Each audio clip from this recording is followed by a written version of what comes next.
용감한 토크쇼 직설 시작합니다. 먼저 주식시장 상황부터 살펴보겠습니다. 장현재 아나운서 전해주십시오. 이 시각 시황입니다. 무디스의 미국 신용등급 강등에 따른 주식시장 충격은 기우에 불과했던 걸까요? 간밤 뉴욕 증시가 비교적 차분한 모습을 보였고 국내 증시도 뉴욕 증시 따라서 바로 방향을 바꾸는 모습입니다. 다만 코스피가 장 초반 대비해서 상승폭을 조금씩 축소해 나가고 있는 상황인데요. 현재는 0.2% 오름세로 2,609포인트가 내키고 있고요. 코스닥은 0.77% 오름세입니다. 719포인트에서 움직임 보여주고 있습니다. 수급 상황 보시죠. 유가증권 시장에서는 메이저 수급 주체에 쌍끌이 매수세가 유입됩니다. 외국인이 금액은 소폭이지만 118억 원의 매수 우위 기록하고 있고 기관이 25억 원 순매수, 개인만 홀로 2억 원 매도 우위 보여주고 있습니다. 이어서 코스닥 시장입니다.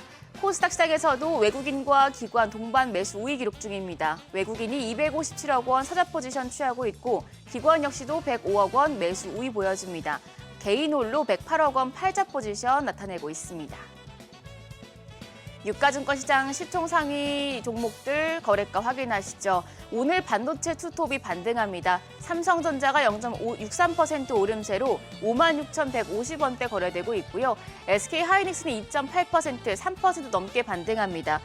지금 젠슨왕 엔비디아 CEO의 AI 생태계 확대 발언에 SK하이닉스 하루 만에 20만 원 선 회복하고 있습니다. 거래가 20만 5,500원이고요. 반면 삼성바이오로직스는 0.29% 약세, LG에너지솔루션 오늘 3.7% 하락합니다. 거래가 28만 500원, 현대차는 보합입니다. 이어서 6위부터 10위도 보시죠. 한화에어로스페이스가 1% 내림세입니다. 83만 원에 거래되고 있습니다. 반면 KB금융은 1.1% 오름세로 96,100원, 삼성전자 우선주가 강보합권, 기아가 0.4% 내림세로 91,100원대 거래되고 있고요. HD 현대중공업이 4% 조정받고 있습니다. 거래가는 40만 6,500원으로 집계됩니다. 이어서 코스닥 시총 상위 종목 거래가도 확인하시죠. 알테오젠이 2.03% 추가적인 오름세 기록 중입니다. 32만 6,500원에 거래되고 있고요. 반면 에코프로비엠은 3.84% 낙폭 기록하면서 9만 100원, HLB 0.75% 반등합니다. 5만 3,800원, 에코프로는 4% 내림세로 4만 2,300원, 오늘 2차전지 대형주를 다소 부진한 모습 보여주고 있고요. 레인보우 로보틱스는 반등합니다. 0.37% 오름세로 거래가 27만 2,500원으로 집계됩니다. 6위부터 10위도 보시죠. 펩트론이 4% 넘는 강세 기록 중입니다. 20만 1,500원. 파마리서치가 2.49% 강세로 43만 3천원이고 슈젤도 1.62% 강세입니다. 거래가는 34만 6천원. 지금 6위부터 10위권 내에서는 클래시스만 1.5% 조정받고 있습니다. 5만 9,100원대 거래되고요. 리가켄 바이오까지 4.6% 강세로 거래가 10만 4,600원 나타내고 있습니다. 시장 특징적인 부분 체크하시죠. 오늘 원전주가 강세 기록 중입니다. 탈원전 정책을 고수하던 독일이 입장을 바꾸면서 유럽연합의 원전 활성화에 속도가 붙을 것으로 전망되고 있기 때문인데요. 현재 우진이 10.2% 상승하며 9,160원, LS 일렉트릭이 7%대 강세 기록 중입니다. 25만 원에 거래됩니다. 또 우리기술까지도 10% 가까운 상승세 시현 중입니다. 2,220원대에 거래가 집계됩니다. 화장품 업종도 일제히 상승합니다. K뷰티 수혜주로 기대를 모았던 바이오비주가 오늘 코스닥 시장에 상장했는데 급등세를 보이면서 관련주 전반에 투심 개선이 이뤄지고 있습니다. 바이오비주 현재 142% 급등하면서 거래가는 22,100원 나타내고 있고요. 더불어서 LNC바이오가 13.8% 상승하며 25,500원, 실리콘2도 8.27% 오름세로 39,950원대 거래되고 있습니다. 이어서 외환시장 분위기 살펴보시죠. 환율 최근에 출렁 힘이 큰데 오늘은 다시 하락 출발하는 모습이었습니다. 그리고 9시 32분 기준으로는 1,394원대에 거래됐고요. 현재 같은 경우에는 1,391원 60전에 거래되고 있습니다. 지수 다시 보시죠. 코스피가 0.18% 오름세로 2,608포인트, 코스닥은 0.7% 상승세 유지하고 있습니다. 지금 과매수가 해소되면서 다시 반등하고 있는 시장입니다. 외국인 매수세도 유입되고 있는데 오후장까지 안정적인 상승세 유지할 수 있을지 지켜보시죠. 지금까지 시장 상황 전해드렸습니다. 네, 계속해서 시장의 다양한 이슈들을 풀어보는 시장 따라잡기로 이어가겠습니다. 임동민 이코노미스트 나오셨습니다. 안녕하십니까? 안녕하십니까? 어제 우리 장이 좀 조정을 받았는데 사실 미국 국가신용등급 강등 영향이 있었거든요. 밤사이도 미장이 잘 견뎌냈어요. 그래서 그런지 오늘 장 초반 반등하는 모습입니다. 네. 지난 주말에 미국 국가 신용 등급이 하향된 이슈가 있었던 것이 이제 주말에 있었던 것이 그나마 좀 다행이었던 것 같습니다. 그래서 네.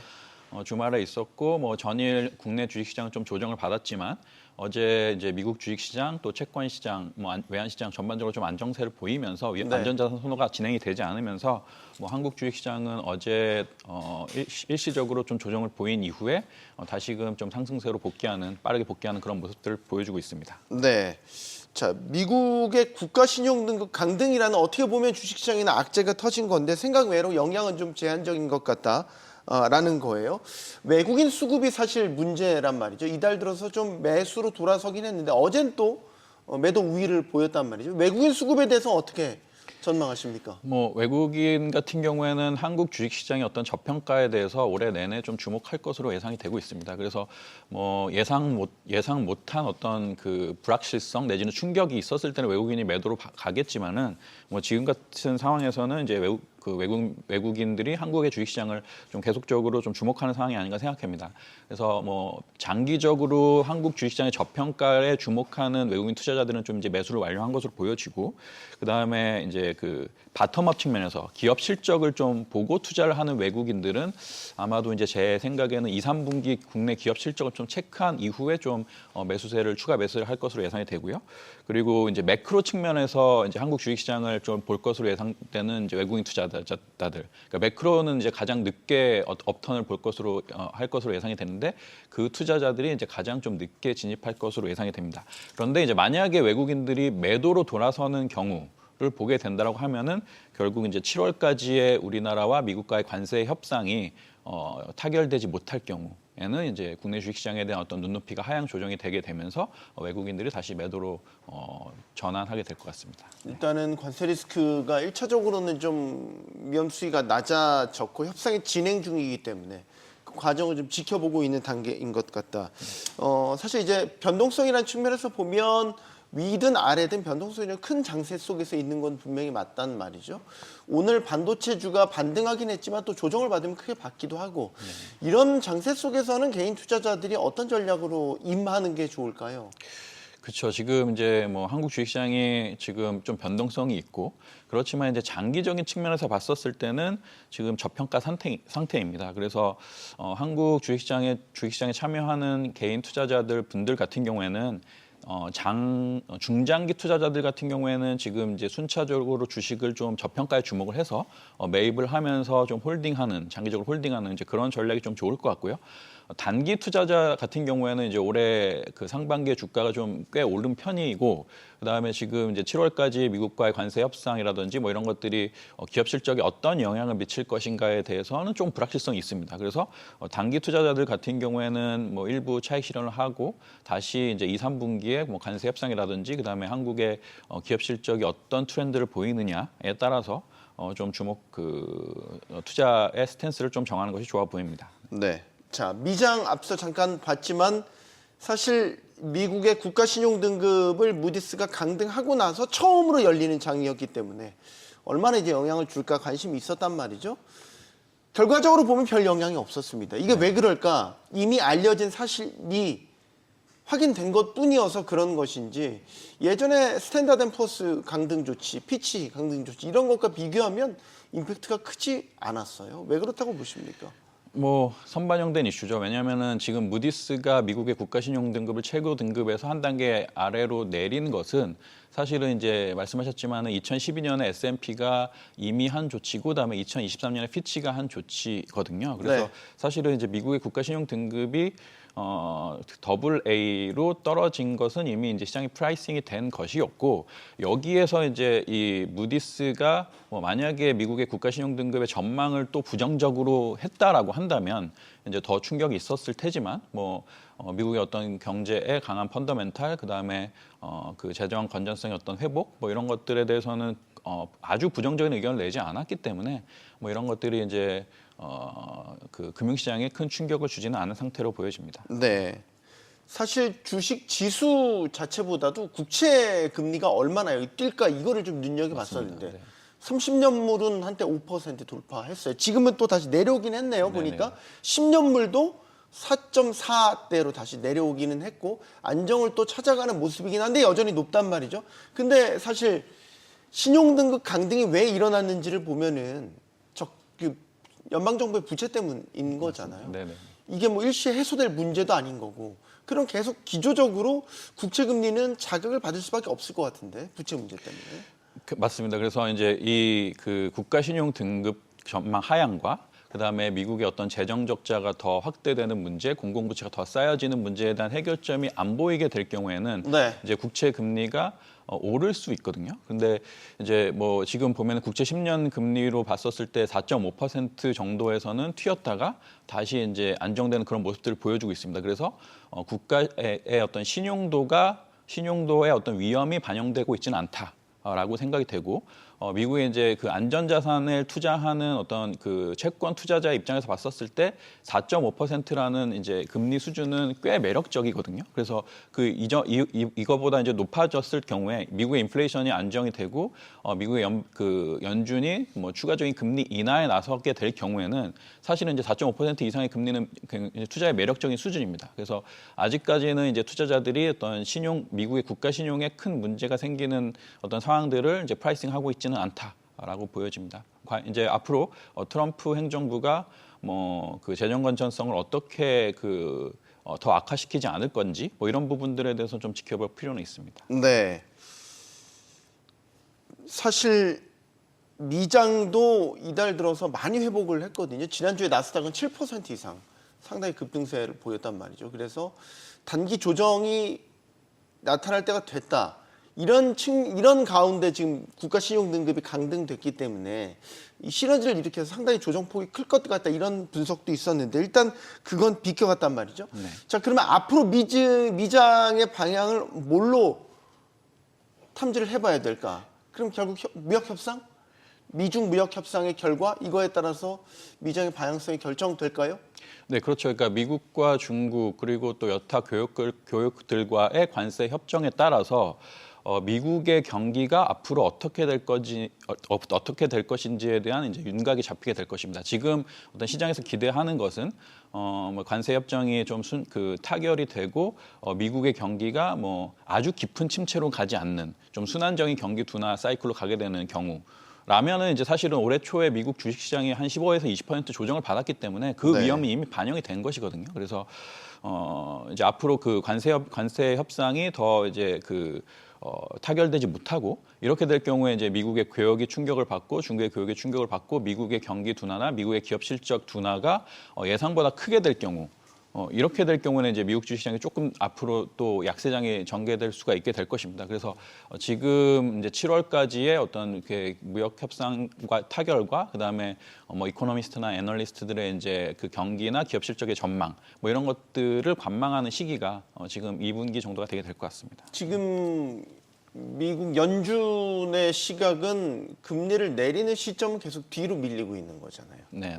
그러니까 지금 5월이고 뭐 6월 FMC가 문제가 아니라 연말 정도나 가서야 금리 인하가 가능할 것 같다. 지금 제롬 파월 연준 의장은 계속 좀 보수적인 소위 버티고 있는 단계처럼 보이니까 금리 인하가 증시에 어떤 모멘텀으로 작용할 것 같지는 않고 결국 관세 협상의 결과가 좌지우지하게 될 것이다. 맞습니다. 이렇게 흐름을 정리를 해야 될 것 같죠. 그럼 서학개미들은 결국에는 무역 협상 흐름을 보면서 타결 이후에 본격적인 매수냐 매도냐 이 타이밍을 정하는 수밖에 없겠군요.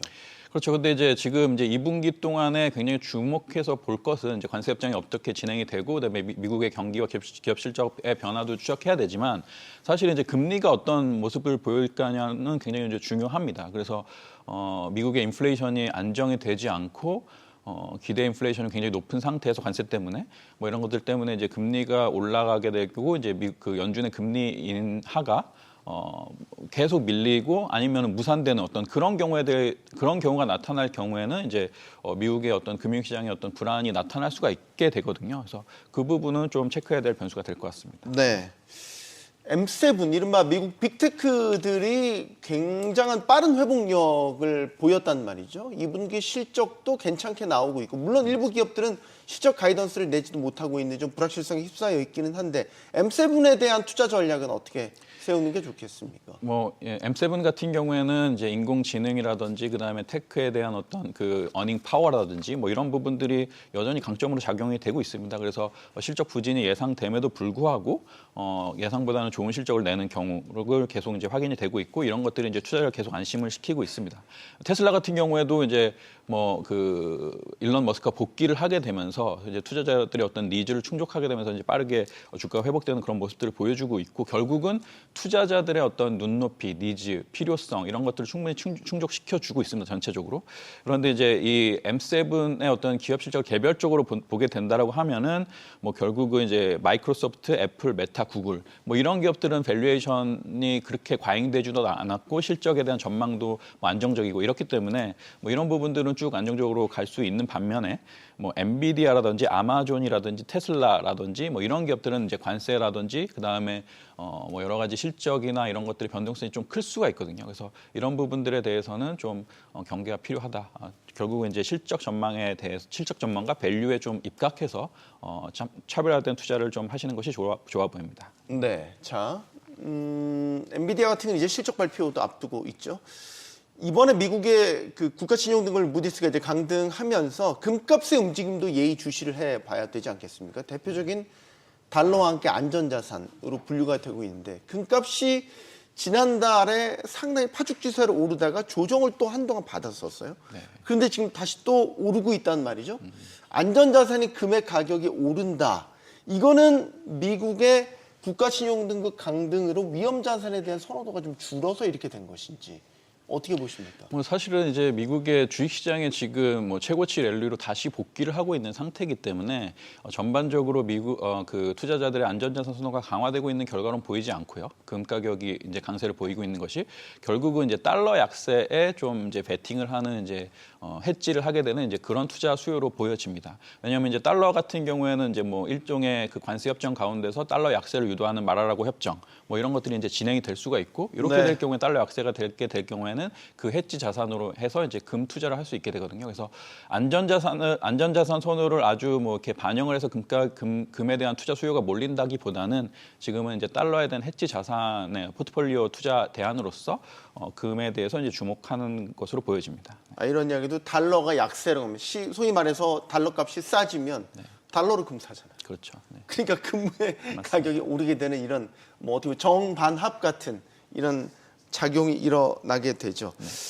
비트코인은 어떻게 보십니까? 이게 금과 비트코인의 상관관계가 같이 움직이다가도 요즘 역방향으로 움직이다가도 최근에 비트코인 가격 꽤 많이 올랐어요. 맞습니다. 네. 그럼 비트코인도 마찬가지로 안전자산으로 분류돼서 달러 약세에 기인해서 같이 가는 거냐? 그건 또 아닌 것 같고 정책적인 부분도 있는 것 같고 조금은 다르게 봐야 되겠죠?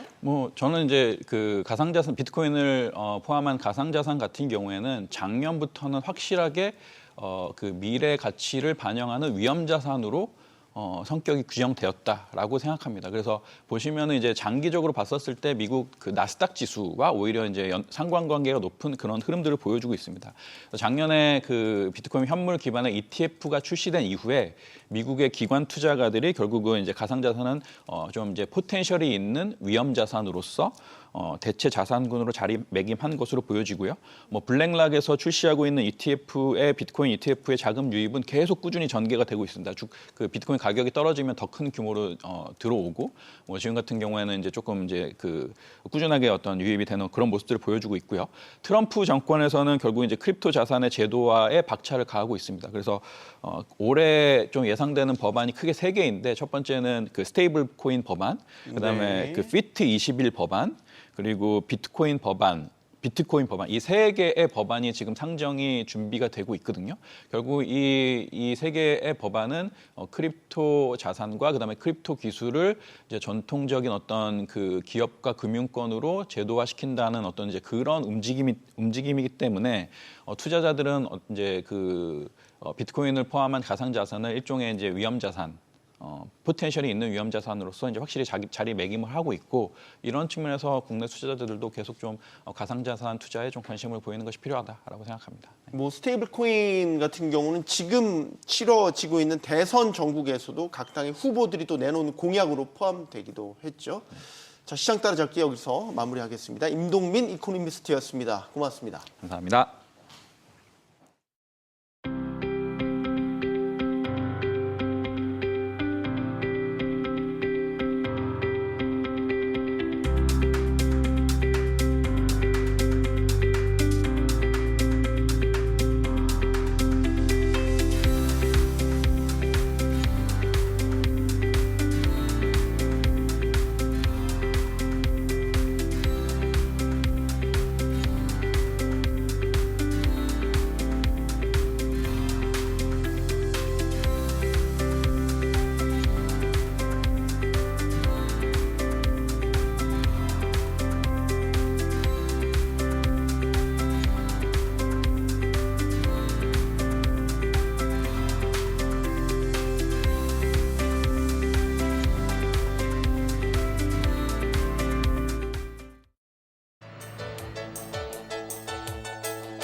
네, 방금 보신 것처럼 용감한 토크쇼 직설에서는 2025년 제21대 대통령 선거를 앞두고 대선 주자들의 공약을 집중 분석하고 있습니다.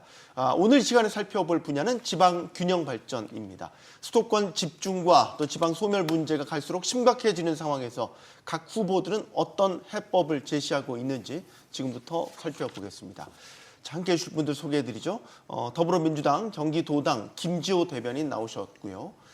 또 국민의힘 권동욱 대변인 나오셨습니다. 그리고 개혁신당 임승호 대변인 함께해 주시겠습니다. 안녕하십니까? 안녕하세요. 안녕하세요. 네, 용감한 토크쇼 직설은 SBS 비즈 뉴스 앱과 유튜브에서 실시간으로 시청이 가능합니다. 자, 지방 이전과 관련해서 다양한 공약들이 나오는데 세 후보 모두 공이 세종 행정수도 완성을 공약으로 제시를 하거나 혹은 약속을 했습니다.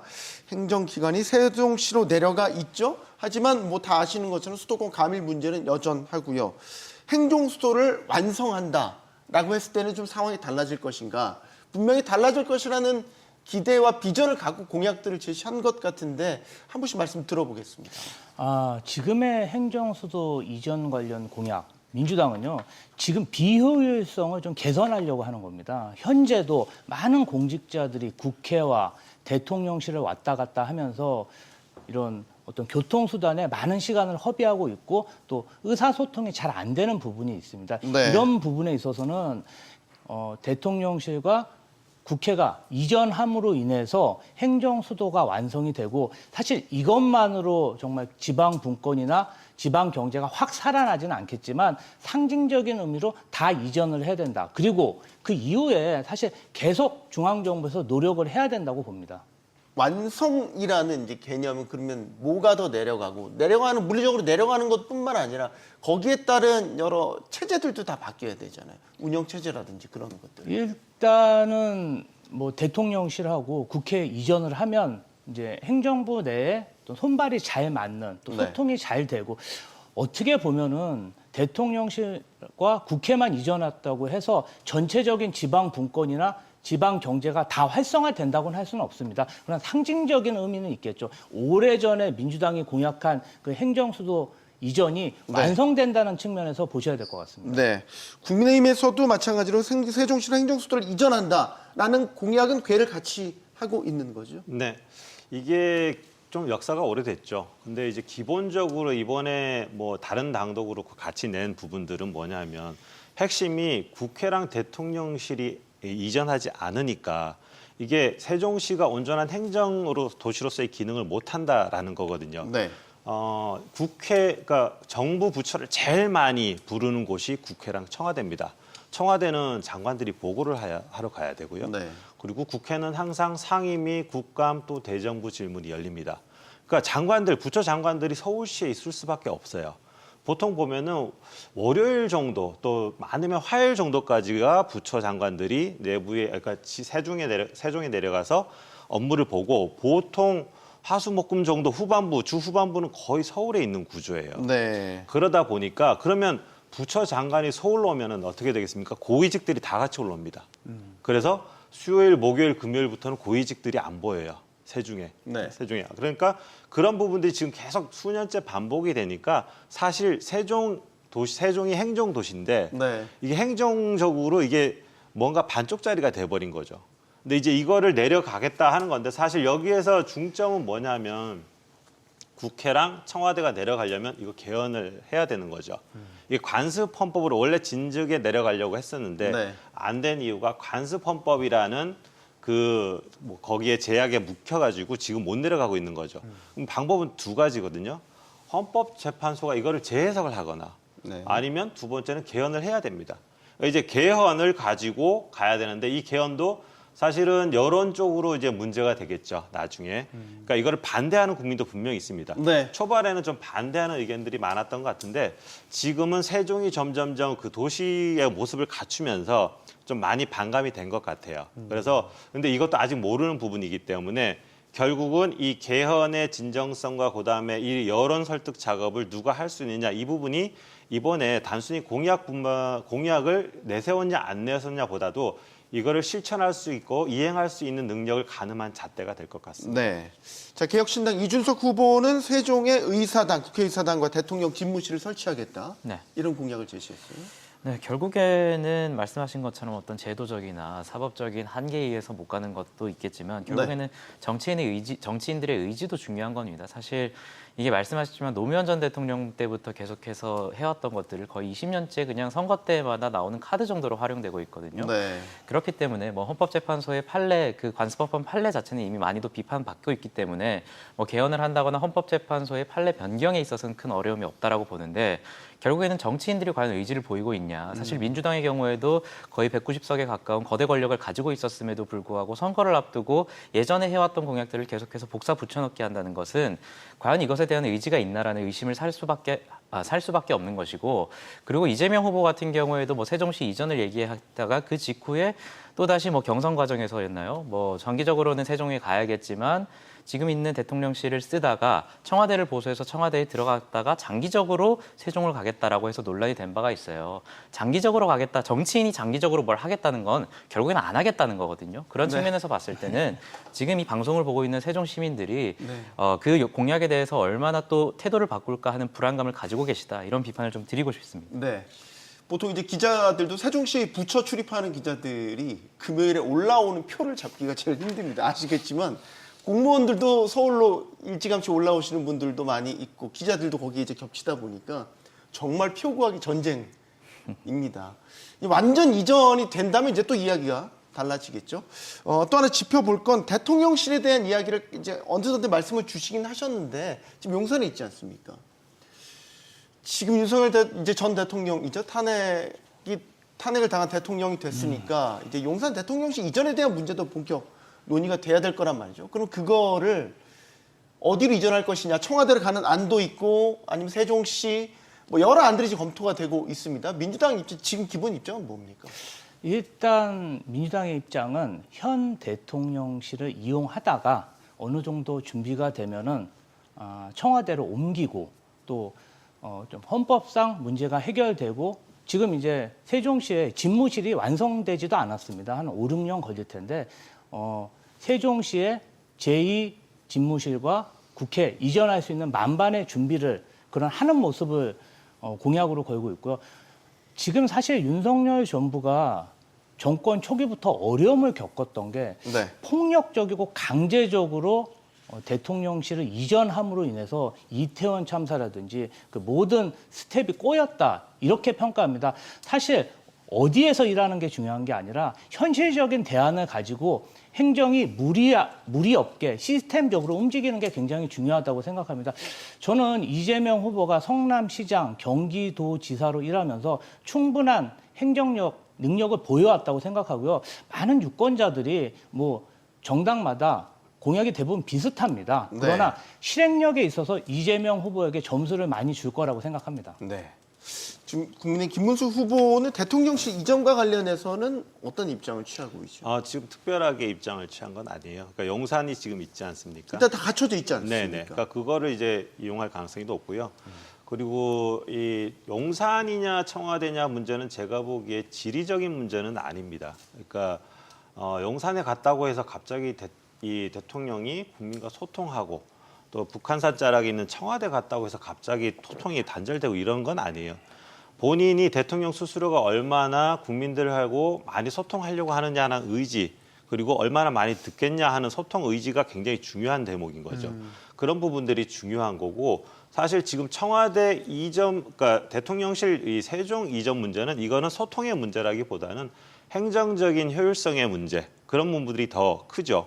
그리고 세종시로 간다고 하더라도 이게 단순하지는 않습니다. 네. 예를 들면은 다른 기관들이 내려가는 거는 그거보다 수월한데 대통령실은 거기에 어떤 대통령실의 직무 공간부터 그다음에 행정부처와의 어떤 그 관계나 구조적인 문제들을 설계하는 부분도 있고 또 보안, 그다음에 그 경호 이런 부분들을 감안해야 되는 부분들이 있고 또 외국의 외빈들, 정상들이 왔을 때 이 부분들을 어떻게 동선을 유지하고 어떻게 접대를 하고 대응을 하고 이런 부분들이 다 엮여 있거든요.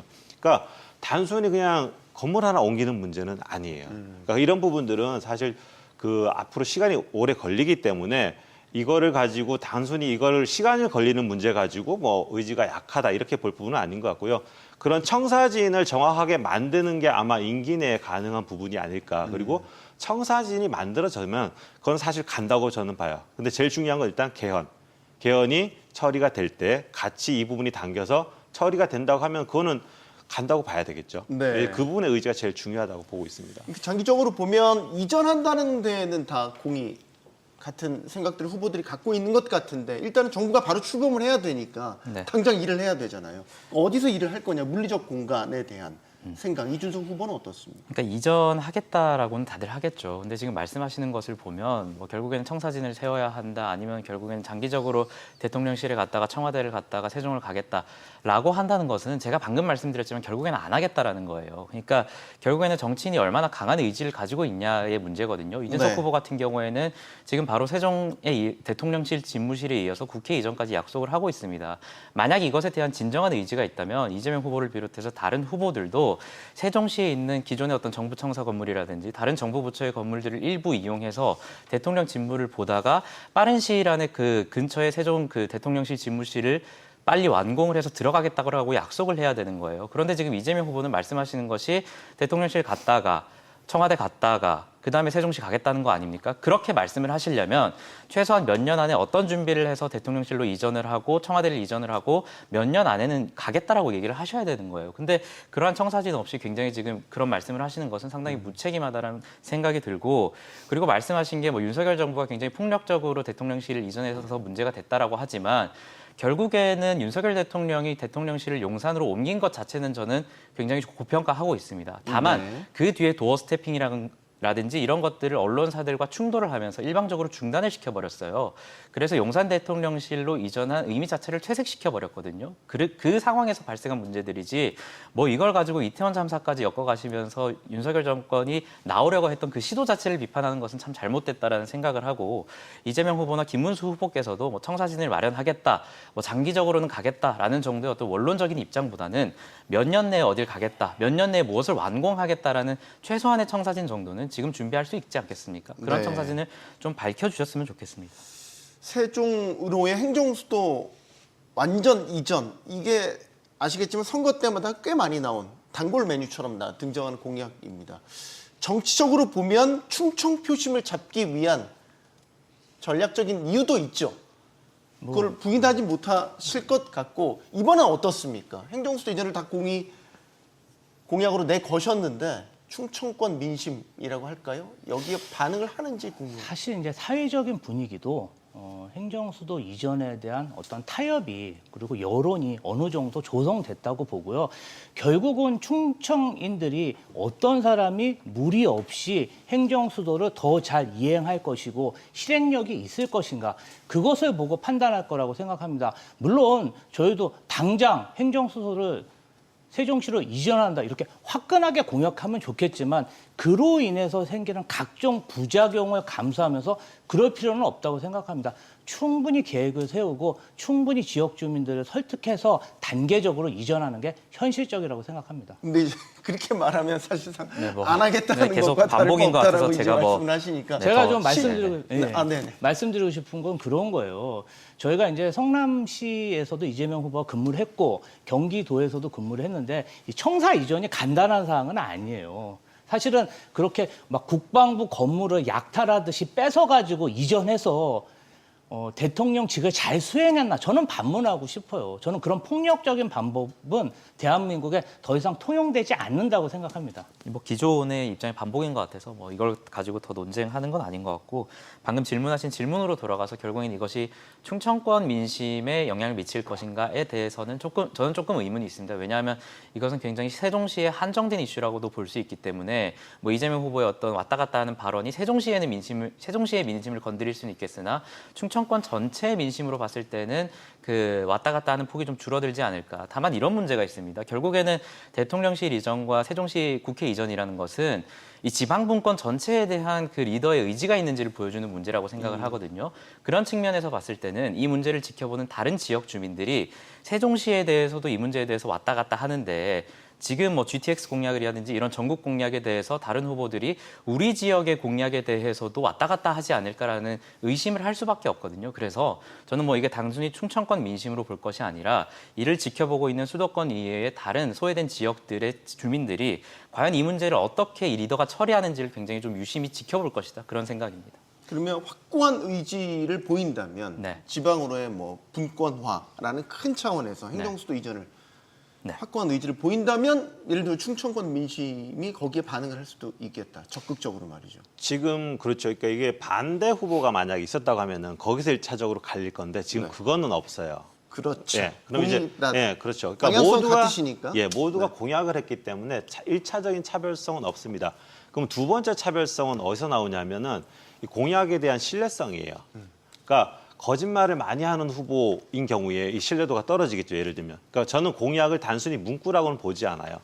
그러니까 우리가 보면은 그 여러 가지 이제 공약들을 내걸고 홍보를 한단 말이죠. 네. 그럼 세종 이전, 완전한 이전 다 나온단 말이죠. 근데 그걸 실행할 수 있느냐 능력도 중요한 거고 두 번째는 이 사람 그 후보랑 매칭시켜서 봤을 때 이 후보라면 이 말을 약속을 지키겠는가라는 걸 보는 것이죠. 결국 그 후보의 말을 신뢰할 수 있느냐 이 세종시 공약 같은 경우에는 그 부분의 측면에서 봤을 때는 어느 정도 영향을 미칠 수 있다. 특히 이제 충청권 같은 경우는 그런 부분들이 있을 수 있다 이렇게 보고 있습니다. 네. 또 기간 이전과 관련해서 지금 논란의 이슈를 하나 더 다뤄보겠습니다. 더불어민주당 이재명 후보가 제안한 거죠.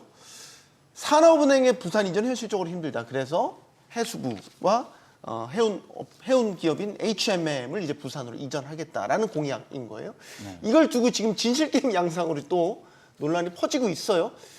정확하게 1차 대선 토론에서 이재명 후보가 얘기를 했어요.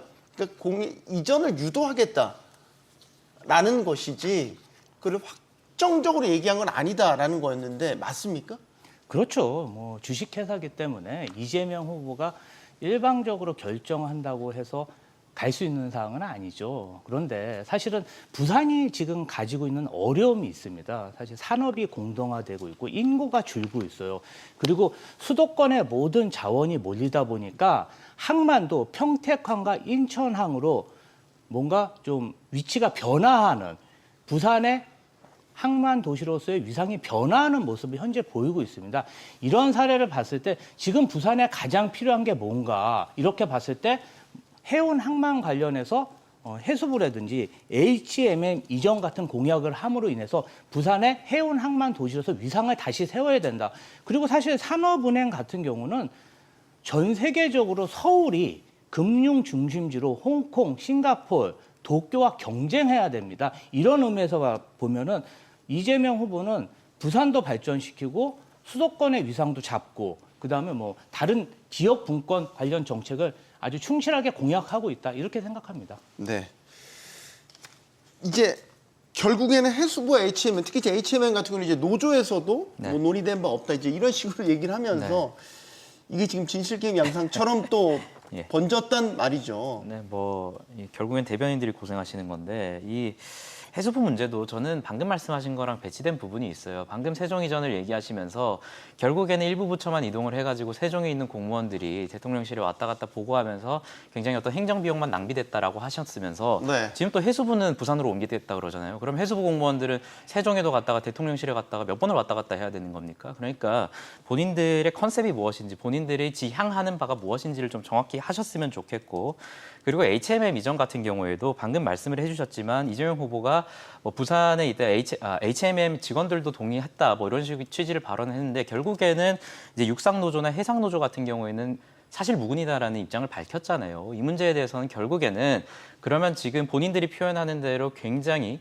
지지세를 강하게 가지고 있는 대선 후보가 이것에 대해서 이런 문제를 얘기했을 때 가져올 부산 민심과 그 이외의 지역의 민심에 대해서는 조금 생각을 해보셨으면 좋겠다. 그래서 이 문제는 어물쩡하게 넘어갈 것이 아니라 이 문제에 대해서는 내가 실수했다. 적극적으로 다시 검토하겠다라는 입장이 나와야 되는 거고요. 그리고 HMM 부산 이전 자체의 당위성에 대해서 논의를 해보자면 이 해상운수 같은 경우에는 결국에는 본사 같은 경우에는 해외 인프라를 유치하거나 화주와의 이제 컨택이 중요하기 때문에 그래서 덴마크의 머스크 같은 경우에도 본사가 코펜하겐에 있는 것이거든요. 항만에 있는 것이 아니라 이런 측면을 고려했을 때는 과연 부산 표심을 잡겠다고 멀쩡하게 지금 굉장히 추진력이 강하게 가고 있는 HMM이라는 기업을 무리하게 부산으로 추진하는 것이 과연 HMM이라는 기업의 어떤 생존에 있어서도 과연 최적의 선택인지 한번 생각해 보셨으면 좋겠습니다. 국민의힘 윤석열 전 대통령 같은 이제 산업은행을 부산으로 이전하겠다. 근데 결국 못했죠. 네. 왜 못한 겁니까? 법 이게 통과가 안 돼서. 그렇죠. 이게 이제 산업은행법 산업은행법에서는 주소가 정해져 있어요. 네. 서울로. 그러다 보니까 이제 법 개정을 해야 되는데 20대, 21대 계속 법을 냈습니다. 근데 통과가 안 됐어요. 민주당이 여기에 협력했으면 통과되는 법안입니다. 어렵지 않아요. 근데 외면한 거죠. 그러니까 이 무리한 공약들이 왜 나왔냐면 거기서 시작된 거예요. 그러니까 산업은행을 이전하는데 외면했기 때문에 그 부산 민심을 달래려고 꺼낸 게 지금 해수부하고 HMM입니다. 근데 해수부도 말이 안 되는 게 세종시에다가 행정도시를 모아가지고 효율성을 기하겠다. 그래서 국회랑 청와대도 내려가겠다 하는데 해수부는 다시 빼겠다.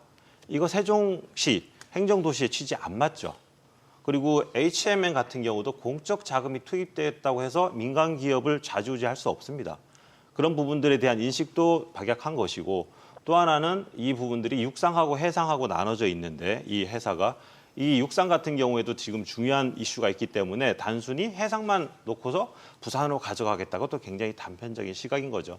그래서 이런 부분들 때문에 저는 이 이슈 자체가 굉장히 노력하고 안 된 부분들이 있는데 그런 부분들에 대해서 좀 안타까운 부분이 있고 그리고 민주당이 그거를 감출 게 아니라 이건 사과하고 거기에 대해서 산업은행에 대한 것부터 먼저 정리를 하고 그렇게 가야 된다고 생각을 합니다. 네. 부처 중에서 외교부하고 법무부는 아직도 서울과 과천에 있습니다. 네.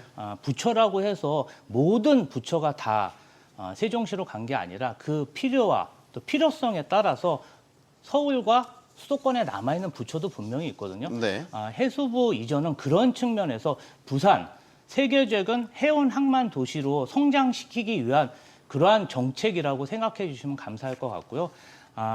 산업은행 같은 경우 그렇습니다. 정말 이 서울이야말로 금융 중심지로 발전시켜야 되는데 그냥 산업은행만 톡 튀어가지고 그렇게 이전한다고 하면은 전체적인 국가 경쟁력을 나쁘게 할 수가 있다. 그리고 사실은 법 개정 관련해서 말씀드리는데요. 만약에 정말 그러한 국민의힘이 그런 정책을 이야기했을 때, 공약을 얘기했을 때 전 국민에게 동의를 받았다면 지난 총선에서 압도적인 총선 의석을 확보했겠죠. 결국은 지난 총선에서 국민의힘이 패배한 거 아니겠습니까? 그래서 그 부분은 저희가 사과할 게 아니라 국민의힘이 좀 더 노력하셔야 되는 문제라고 생각합니다. 네. 이게 근데 또 세종시와 인천에서는 이전에 반대하는 목소리도 있다라고 해요. 그러니까 이게 부산만의 문제가 아니라 지역 간의 약간 갈등도 지금 만들어지는 양상으로 가고 있어서 네.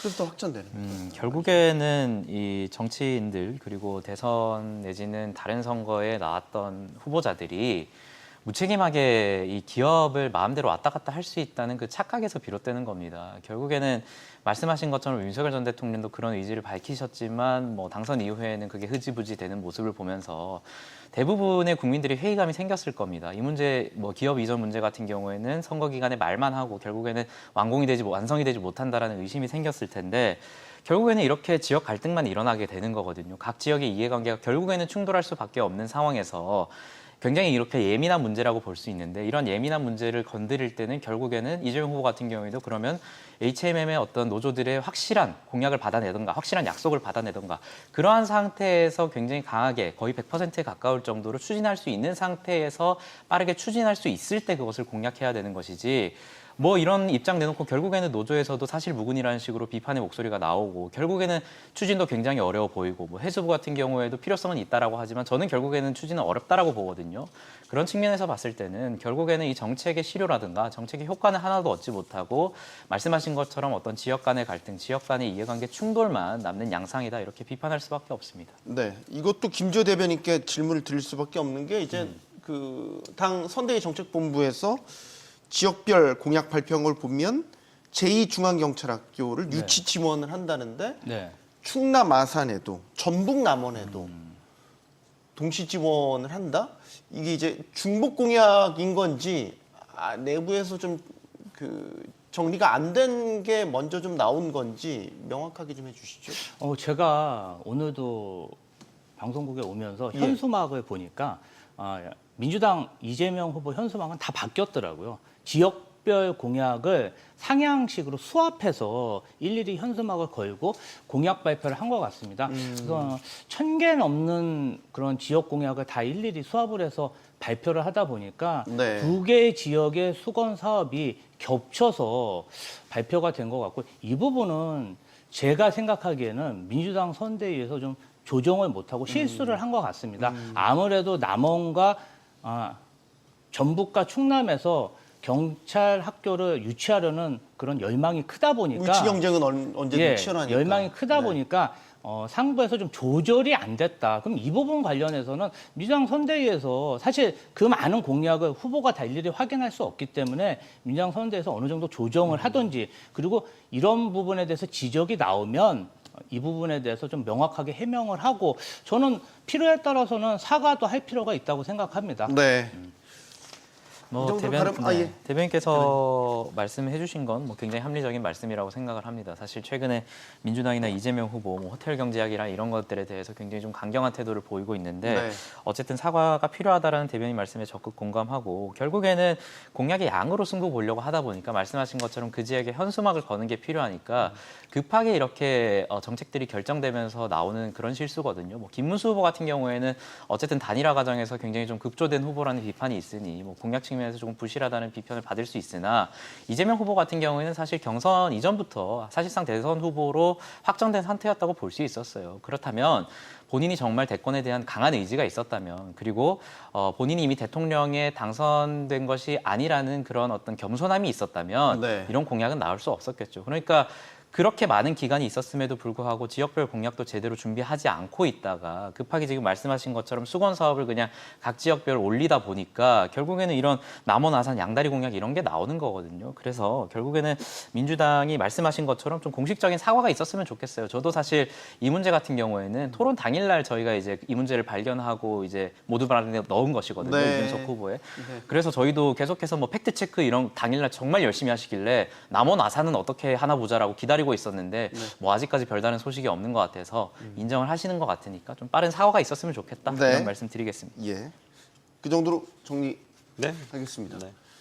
다음 이슈로 넘어가 보겠습니다. 지금 이재명 후보와 김문수 후보가 공이 또 GTX 노선 확대, 전국으로 확대하겠다라는 공약도 제시했습니다.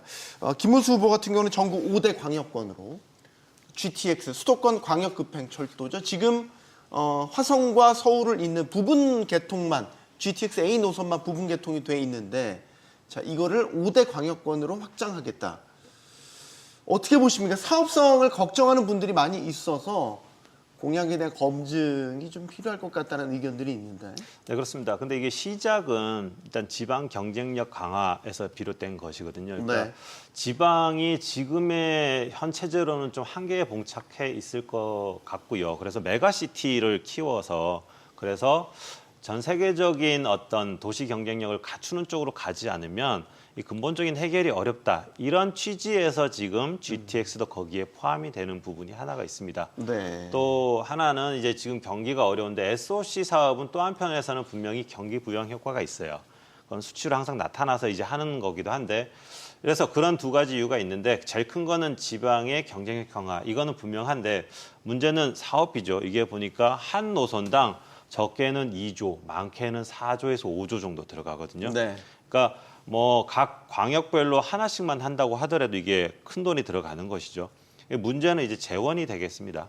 재원인데 이게 작년에도 지금 세수 펑크가 30조 가까이 났기 때문에 네. 이 부분들에 대해서는 조금 더 우선순위나 이런 것들을 좀 고려해야 될 것 같고 문제는 결국은 이거에 대한 사업성은 경제를 얼마만큼 궤도로 올려서 지금 잘 이끌고 가느냐 거기에 관건이 될 것 같아요. 그러니까 경제가 계속 침체가 된다고 한다면 이 재원 문제는 더 악화될 것이기 때문에 네. 거기에서 이 GTX라는 사업 그리고 지방이 원하는 사업 그리고 경제를 키우기 위한 사업이 어느 정도는 제동이 걸릴 수밖에 없다. 그래서 거기에서는 또 우선순위를 정해야 되는 문제가 생길 거기 때문에 재원 확보 그래서 경제 부분에 대한 부분들 경제 정상화 이 부분이 아무래도 사업비 측면에서 가장 관건이 될 것 같습니다. 네. 근데 새로운 노선도 신설 계획이 나오긴 했어요. 그러니까 지금 GTX가 A만 부분 개통돼 있고 B, C, D, E, F까지는 장기적인 계획이 나와 있는데 이제 G 노선까지도 검토를 한다라는 거고 이재명 후보도 마찬가지입니다. 수도권을 1시간 생활권으로 묶겠다라는 목표를 제시하면서 전국으로 확대한다. 이것도 있네요. GTX 플러스 또 검토하겠다. 일단은 사실 수도권 주민들 같은 경우는 철도 교통에 대한 그 수요가 굉장히 많지 않습니까? 네. 그래서 적극적으로 지금 검토하고 있고, 뭐 부유경 메가시티도 뭐 메가시티의 본질을 보면은 그 철도 같은 사회 인프라망 구축입니다. 그러니까 닭이 먼저냐 달걀이 먼저냐 인프라가 없어서 투자가 안 되고. 뭐 투자가 안 돼서 인프라가 설치 안 된다. 그런 측면에서 봤으면 저는 국가에서 이런 인프라 투자는 좀 재정 운영을 확대해서 네. 선투자할 필요가 있다. 이렇게 생각합니다. 네. 이준석 후보는 이런 인프라 관련된 공약들 GTX 그러니까, 같이 네. 참여를 안 하셨네요. 뭐 GTX A부터 F까지 다 할 수 있다 그러면 Z 노선까지 하시죠. 뭐 수직 이착륙 띄우시고 다 하시면 되지 않습니까? 근데 저희가 그런 공약을 하지 않는 경우에는 이유는 GTX 공약 같은 경우에는 이미 윤석열 전 대통령도 GTX A부터 C 노선 공약한 다음에 F 노선까지 공약했어요. 근데 지금 실태가 어떻습니까? A 노선 같은 경우에도 유찰이 계속 반복되면서 지난해 7월에 현대건설이 단독 입찰하면서 겨우 진행된 거고 BC 노선 같은 경우에도 지금 착공식은 했지만 말씀하신 것처럼 재원 조달이 안 돼가지고 1년 넘게 실착국도 못하고 있는 상황이거든요. 그런데 지금 김문수 후보는 똑같은 당에서 나오셔가지고 그건 모르겠고 F 노선까지 또 하겠다. 그리고 뭐 지금은 전국에까지 GTX 깔겠다 뭐 이런 식으로 얘기하시는데 뭐 이재명 후보도 그에 대한 어떤 계획이나 재원 마련 방안이 있으셨으면 좋겠지만 적어도 김문수 후보는 윤석열 전 대통령이 이렇게 왜 A 노선만 겨우겨우 착공을 하고 그 뒤에는 실제로 실착공도 못했는지에 대한 설명이 있고 그럼에도 불구하고 나 김문수는 이렇게 하겠다라는 설명이 있어야 되는 거지 똑같이 복사 붙여넣기 하는 복붙 공약하고 있는 거거든요. 이런 식이면 저희도 뭐 A부터 F까지만 왜 합니까? Z 노선까지 하겠다고 약속을 하면 되죠. 결국에는 국민의힘에서 결국 이 공약을 다시 가지고 나오려면 그동안 왜 이것이 제대로 실현되지 못했고 윤석열 전 대통령은 왜 실현하지 못했는지 그래서 지금의 국민의힘은 왜 다른지에 대한 설명부터 좀 있으셔야 된다. 그런 말씀드리겠습니다. 네. 자, 이번엔 개혁신당 이준석 후보의 공약을 살펴보겠습니다. 법인세와 최저임금을 지방자치단체에서 결정하도록 권한을 이양하겠다. 네. 지금 예를 들면 최저임금 같은 경우는 이제 최저임금위원회에서 네. 결정을 해서 노동부가 고시를 하죠. 이걸 이제 지방으로 이전하겠다. 이거는 지방마다 그러면 최저임금이 달라질 수 있다라는 얘기가 되겠고 네. 법인세율도 그럼 지자체가 결정을 한다. 지방에 예를 들어서 유치되는 기업에 대한 법인세를 어떤 지방은 뭐 예를 들어서 10%, 어떤 지 20% 이거를 지자체가 결정을 한다라는 거죠. 네, 결국에는 법인세 같은 경우에도 뭐 김문수 후보도 감면 이런 걸 얘기하고 있지만 계속해서 정치권에 뛰어왔던 겁니다. 그래서 저희들은 조금 이 법인세라는 아이템을 어떻게 다른 이슈들과 연관을 지어서 효율적인 정책으로 가져갈 수 있을까를 고민한 거거든요. 법인세나 최저임금에 대해서 결국에는 지역에 자율권을 부여하겠다는 것은 결국에는 강한 지방 분권으로 가겠다는 겁니다. 뭐 이것에 대해서 지난 토론에서 권영국 후보는 굉장히 많은 비판을 하던데 난생 처음 들어본다는 식으로 비판을 하던데 그런 정책이 아닙니다. 결국에는 이 법인세 같은 경우에도 사실 스위스 같은 경우에도 여러 개 주개념인 칸톤 지역으로 구성되어 있는데 그 칸톤 지역에서 한 칸톤 같은 경우에는 굉장히 법인세를 낮췄습니다. 그 결과 그 칸톤에서는 이제 매월 3에서 40개, 30에서 40개 정도의 신규 기업이 등록하는 결과도 있었고 우리가 익히 알고 있는 미국 같은 경우인데 텍사스 같은 경우에는 법인세를 0%로 만들었습니다. 그 결과 잘 알고 계시는 테슬라나 휴레패커드 같은 기업들이 대거 이전하면서 300개 기업이 이제 텍사스로 이전하는 모습을 보였거든요. 결국에는 지금 방금 우리가 첫 화두에서 말한 그런 어떤 지방 분권 얘기, 대통령실을 이전하고 이런 것들은 굉장히 기본적인 단추입니다. 그 이외에 다른 지역을 어떻게 자동 시스템적으로 지방 분권을 할 수 있을까에 대한 고민이 저희는 있었고 그 과정에서 지역 간의 자율적인 경쟁을 유도할 수 있는 그런 정책을 고민했다. 그리고 최저임금 같은 경우에도 뭐 권영국 후보는 최저임금을 굉장히 뭐 깎는 식으로만 얘기를 하시는 것 같던데 그런 게 아닙니다. 지역 사정에 따라서는 물가 상승률 그리고 물가의 지역 어떤 연동률에 따라서 올릴 수도 있는 것이거든요. 그래서 이런 측면을 고려했을 때는 사실 이 문제 같은 경우에는 민주당에 있는 김동연 후보 같은 경우에도 문재인 정부 시절에 이 지역별 최저임금 차등 적용에 대해서 내부적으로 검토한 바가 있다라고 말씀을 하셨어요. 그래서 기존에 있던 정치권의 아이템들을 어떻게 지방 분권과 연관시킬까 해서 나온 고민이다. 그렇게 이해해 주시면 감사할 것 같습니다. 일단 법인세 먼저 짚어볼게요. 네. 법인세가 우리나라 세수에서 차지하는 비중이 상당한데 네. 법인세를 지방으로 돌려서 지방이 직접 세율도 정하고 거둘 수 있게 한다.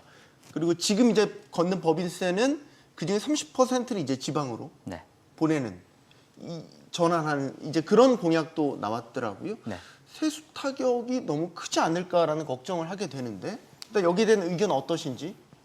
일단은 뭐 새로운 공약을 제안한 것 자체는 저는 뭐 새로운 시도라고 생각합니다. 다만 네. 이 공약 자체가 당장 대한민국에 적용할 수 있을 정도로 성숙되고 뭔가 좀 완성된 공약인가 이 부분에 대해서는 조금 의문을 갖고 있습니다. 만약에 어떤 기업을 유치하고 인구를 유입하는 게 단지 법인세율 하나만 가지고 정해진다면 저는 이준석 후보의 공약이 실효성이 있다고 보는데 기업을 유치하는 데 있어서 단지 세율만 중요한 게 아니라 인적 자원도 중요하고 교통 인프라, 주거 인프라도 굉장히 중요합니다. 만약에 수도권 같은 대도시에서 법인세율을 굉장히 깎아준다고 치고 다른 도시도 법인세율을 깎아준다고 치면 지방에다가 중앙정부가 지원해줘야 되는 그런 세수는 어디서 확보해야 될까요? 저는 뭔가 지방과 어떤 수도권의 빈부 격차를 더 크게 할 수도 있는 정책이다 이렇게 보입니다. 그러니까 낙후된 지방은 더 낙후될 여지가 크다. 그럴 가능성이 큽니다. 거군요. 근데 그리고 이 부분은 저도 좀 우려가 있는데 그러니까 새로운 시도는 좋은데 이게 지방 법인세를 자율로 정한다고 했을 때 그러면 이제 차등이 생기잖아요. 네. 그 자율로 정하는 부분에 있어서는 책임이라는 게 뒤따라요. 근데 책임 부분은 지금 없는 거예요. 그러니까 한 지역에서 예를 들면 네. 법인세를 0으로 낮췄어요. 기업이 글로 왔어요. 근데 세금이 안 거쳐요.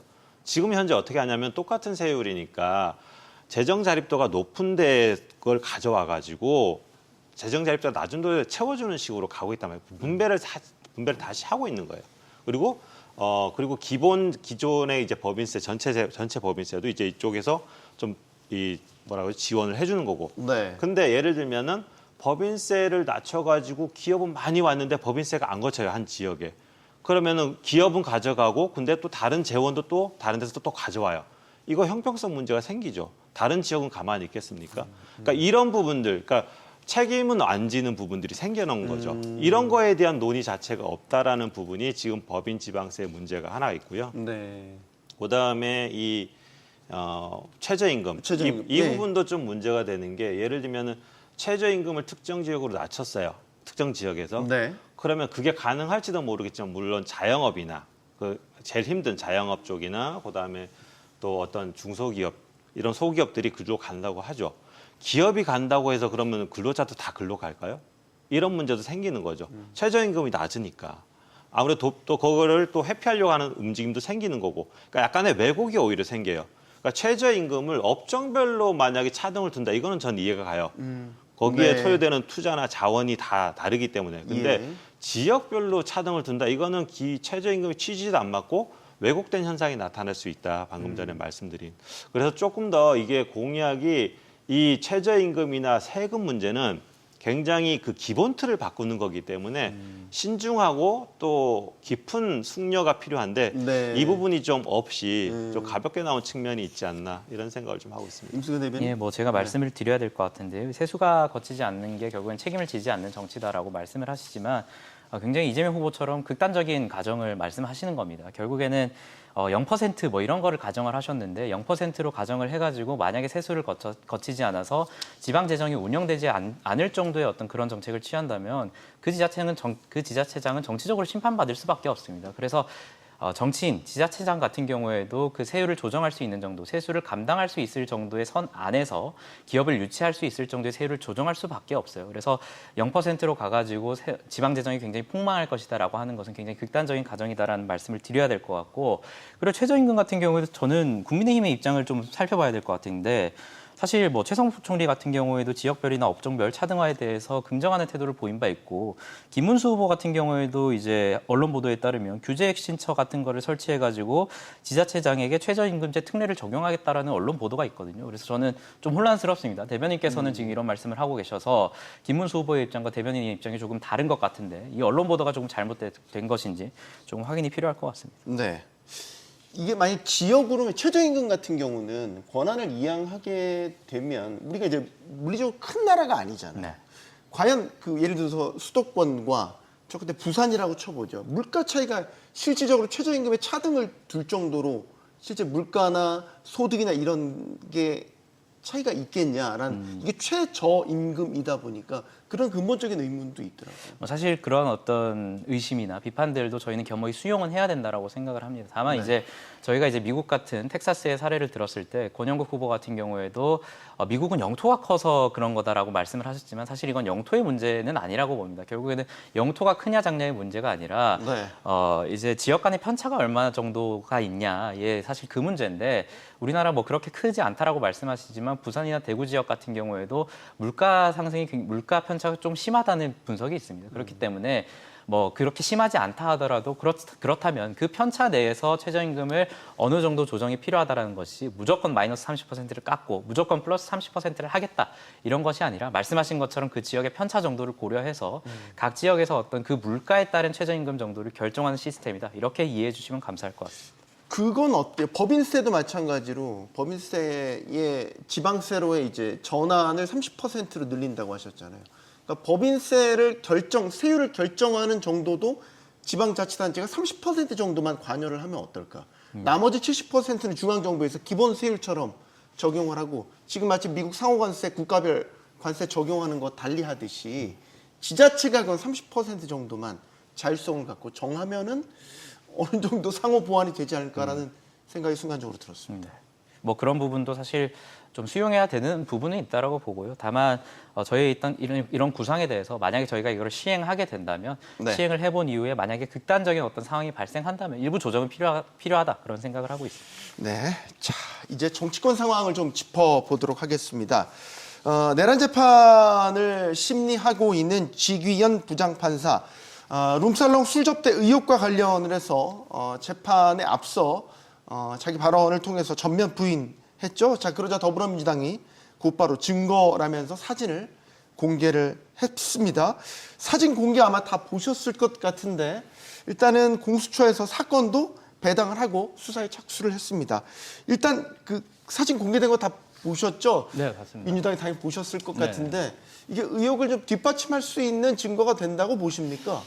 일단은 지기현 판사가 본인이 어떤 재판 과정에서 초기 발언을 통해서 본인은 뭐 삼겹살과 소주를 좋아한다. 그런 네. 데서 접대 받는 그런 분위기가 아니다. 이렇게 발언을 했기 때문에 어딜 봐도 그 사진 속에 나와 있는 장소가 삼겹살집은 아닌 걸로 보입니다. 그러면 지기현 판사의 발언이 거짓말이었고, 그럼 거짓말이라고 공개적으로 저희가 규정한다고 생각하면 지기현 판사가 현재 정말 중요한 내란 혐의 관련해서 모든 재판을 총괄해서 재판을 하고 있습니다. 그런데 지판사가 윤석열 내란 속의 피의자의 어떤 구속 취소, 상식적으로 이해가 안 가는 그런 구속 취소를 결정했고, 그 이후로도 김용현 전 국방부 장관의 재판 비공개 등 여러 가지 석연치 않은 재판 진행을 하고 있기 때문에 민주당으로서는 이런 의혹 제보를 받았을 때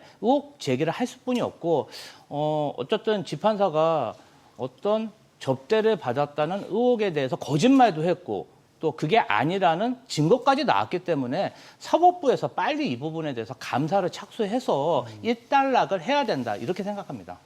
어떻게 보세요? 의혹.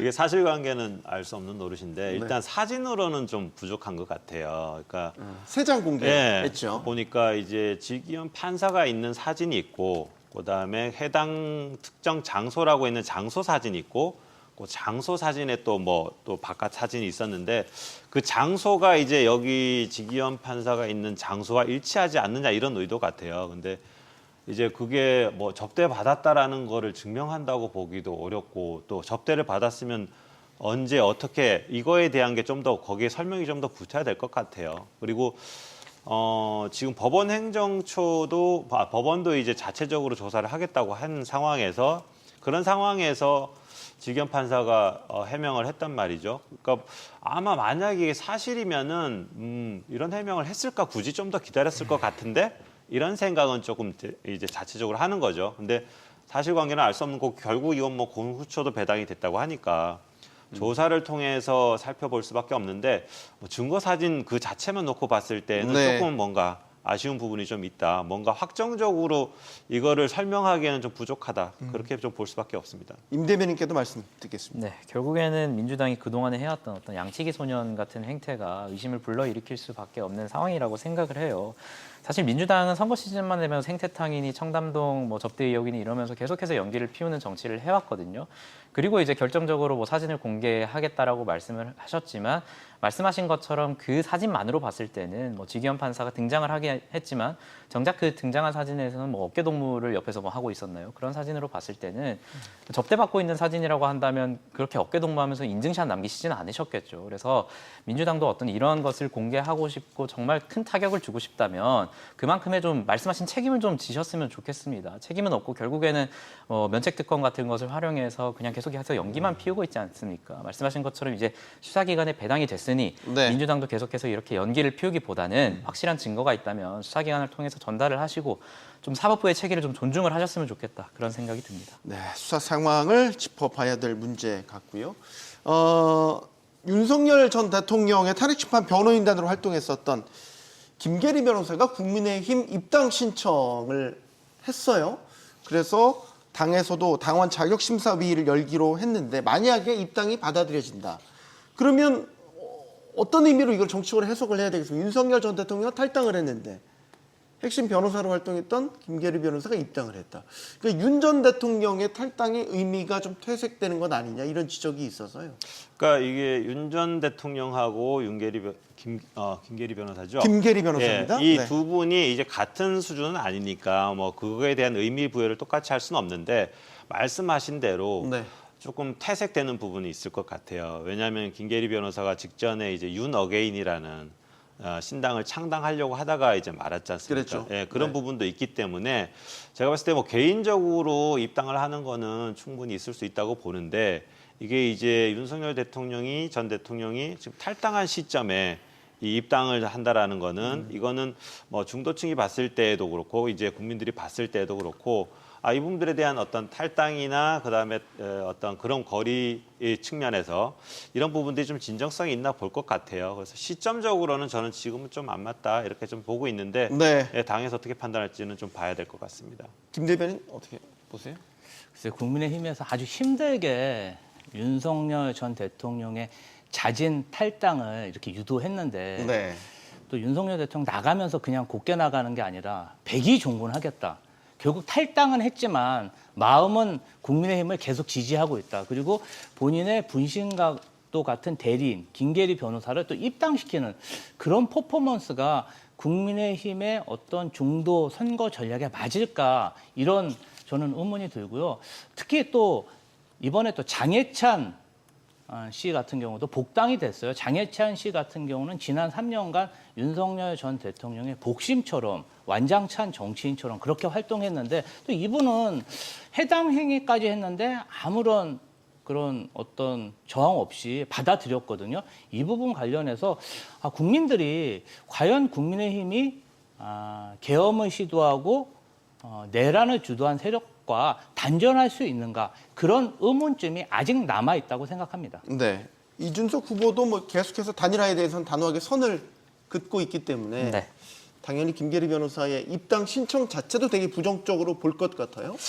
김계리 변호사의 입당에 대해서 뭐 개혁신당에서 논평을 해야 되나 싶긴 한데요. 네. 사실 뭐 말씀하신 것처럼 윤석열 전 대통령의 어떤 연락을 하고 입당을 한 건 아닌 것 같고 어떤 체급 차이로 봤을 때 결국에는 김계리 변호사의 개인적인 행동으로 봐야 될 것 같은데 저는 이렇게 봐야 될 것 같아요. 결국에는 국민의힘이 계속해서 이런 논란에 휩싸일 겁니다. 방금 말씀하신 장해찬 최고 같은 경우에도 그렇고 김계리 변호사의 경우에도 그렇고 굉장히 극단적인 발언을 하셨던 분들의 복당 내지는 입당 신청이 계속해서 있을 거예요. 그래서 저는 좀 조언을 드리고 싶은 게 결국에는 국민의힘에서 이걸 기회로 활용해야 됩니다. 만약 본인들이 정말로 중도층의 민심을 잡고 전국 정당으로 환골탈퇴하겠다는 의지가 있다면 이것을 오히려 기회로 활용해서 김계리 변호사 같은 분들 우리는 이제 수용하지 못하겠다. 개몽됐다고 하시는데 2번 개몽된 것도 아니고 왜 입당을 하려고 하냐라고 하면서 좀 단호한 태도를 보여야 돼요. 하지만 국민의힘의 최근 태도 그리고 김문수 후보의 태도로 봤을 때는 조금 어렵지 않을까 싶긴 한데 만약 그런 태도를 보인다면 국민들에게 좀 어필할 지점은 있지 않을까 그런 생각을 합니다.